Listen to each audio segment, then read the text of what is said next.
Hello everyone, আশা করি সকলে ভালো আছেন। আমি আজকে যে বিষয়টি আলোচনা করবো সেটা দেখি ইদানিং বা খুব বেড়ে গেছে, এটা থামানোর কোনো উপায় নেই, এমন অবস্থা হয়েছে।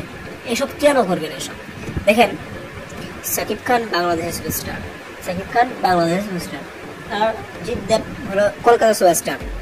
তারা স্টাররা কখনো দ্বন্দ্ব করে না, তারা কোনো সময় মারামারি করার চেষ্টা করে না।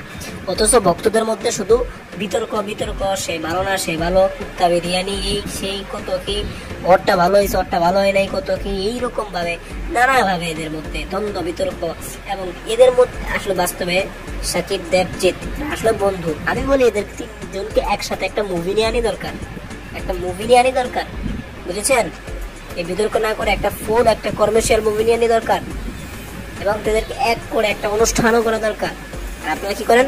এদের মধ্যে শুধু বাজায় দেন। এর বেশিরভাগ হলো মিডিয়া, বড় বড় মিডিয়া, টিভি চ্যানেলগুলো আছে, এগুলাও আসলে আমি মিডিয়া করি না, আমি এদের ভালোবাসাই আমি ভিডিও বানাই।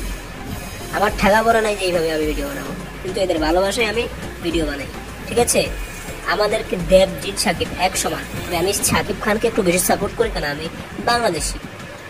তদ্রূপভাবে কলকাতার লোকেরা দেবজিৎকে বেশি সাপোর্ট করে, কারণ তারা হলো তাদের দেশের নায়ক। এছাড়াও আমি ছোটবেলা থেকে শাকিব খানের ভক্ত, এটাই স্বাভাবিক। তো আপনারা যেটা করতেছেন, একে অপরের মধ্যে তর্ক বিতর্ক নানা রকম ভাবে বেজেই থাকে।